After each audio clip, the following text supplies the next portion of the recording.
எனக்கு அன்பான சகோதர சகோதரிகளுக்கு நம் ஆண்டவராகிய இயேசு கிறிஸ்துவின் நாமத்தில் என் அன்பின் வாழ்த்துக்கள்.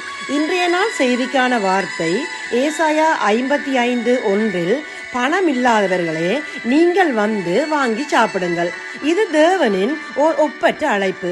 இன்று நாம் செய்ய வேண்டியது நம்முடைய பாரங்களோடும் தேவைகளோடும் தேவனிடம் வருவது. மனுஷர் தங்களின் கடினமான சூழ்நிலைகளில் அல்லது பாவ சூழலில் இருக்கும்போது அவரிடம் வந்தால் அவர் நிம்மதியையும் மகிழ்ச்சியையும் தருவார். அவரே நமது முழு வாழ்க்கையையும் கவனிக்கிறவராக இருப்பதால் ஒவ்வொரு தேவையையும் தமது கிருபையினால் சந்திப்பார்.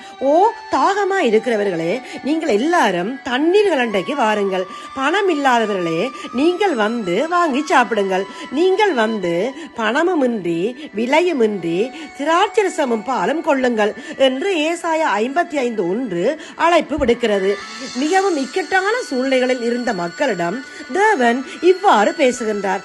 எந்த ஒரு மனிதனும் நம்முடைய பாரங்களை சுமக்க முடியாது, நம்மை பாதுகாக்க முடியாது, நம்முடைய தேவைகள் முழுவதையும் சந்திக்க முடியாது, எல்லா வேளைகளிலும் நம்முடன் காணப்படவும் முடியாது.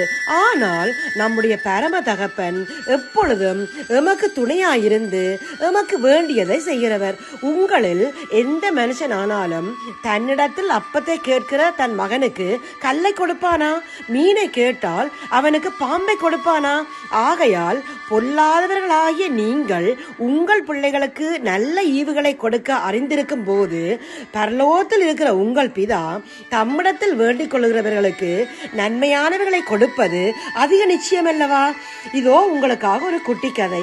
ஒரு ஏழை பெண் வியாதியில் தவிக்கும் தன்னுடைய சிறு பிள்ளைக்கு திராட்சை பழம் வாங்கி கொண்டு வரும்படி பக்கத்தில் இருந்த ஒரு திராட்சை தோட்டத்துக்கு சென்றாள்.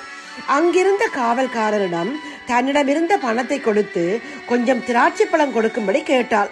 ஆனால் அந்த காவல்காரனோ அந்த பெண்ணின் ஏழ்மை நிலையை கண்டும் கொஞ்சம் கூட கொடுக்காமல் அவளை விரட்டி விட்டான். அந்த வேளையில் அந்த பக்கம் வந்த அந்த நாட்டு ராஜாவின் மகள் நடந்த சம்பவத்தை கண்டாள். அந்த பெண்ணை அழைத்து நடந்தவற்றை விசாரித்தாள்.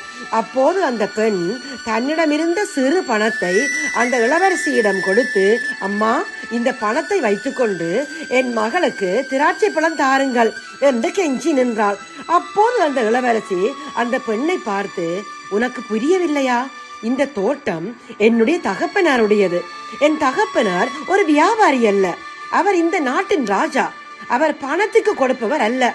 உனக்கு வேண்டிய மட்டும் திராட்சை பழங்களை எடுத்துக்கொள் என்று கூறினாள். அந்த பெண் தன் மகளுக்கு வேண்டிய திராட்சை பழங்களை எடுத்து சென்றாள். எனக்கு அன்பானவர்களே, நான் மெய்யான திராட்சை செடி, என் பிதா திராட்சை தோட்டக்காரர் என்ற வார்த்தையின்படி நம் பரம பிதாவாகிய திராட்சை தோட்டக்காரர் தம் பிள்ளைகளுக்கு ஜீவனையும் ஆசீர்வாதங்களையும் திராட்சரசம் போன்ற மகிழ்ச்சியையும் தமது கிருபையினால் இலவசமாக அருளுகிறார். அவர் விலையின்றி அள்ளித்தரும் வள்ளல். பணம் இல்லாதவர்களே நீங்கள் வந்து வாங்கி புசியுங்கள். பணமும் இல்லாமல் விலையும் இல்லாமல் திராட்சரசமும் பாலும் வாங்குங்கள் என்று ஆண்டவர் நம்மை தம்மிடம் வரும்படி அழைக்கிறார். அவரிடம் உள்ள ஆவிக்குரிய ஆசீர்வாதங்களை பெற நாம் எந்த விலையும் செலுத்த வேண்டியதில்லை. அவை அனைத்தும் அவருடைய கிருபையின் ஈவுகள். மேலே உள்ள கதையில் இளவரசி கூறியது போல இந்த தோட்டம் எங்கள் அப்பாவுடையது. அதுபோல பரலோக ராஜ்யம் நம் பரம தகப்பனுக்கே சொந்தமானது.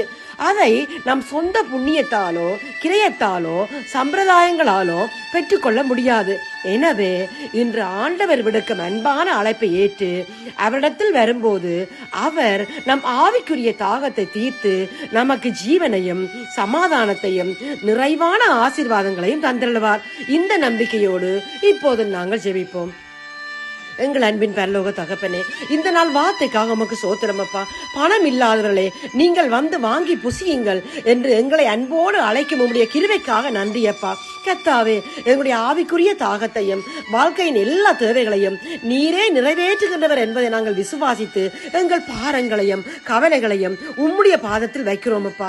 உம்முடைய சமாதானமும் சந்தோஷமும் எங்கள் இருதயங்களை நிரப்பட்டும். இந்த ஜெபத்தை இயேசுவின் நாமத்தில் எடுக்கிறோம் எங்கள் நல்ல பிதாவே. ஆமேன், ஆமேன், ஆமேன்.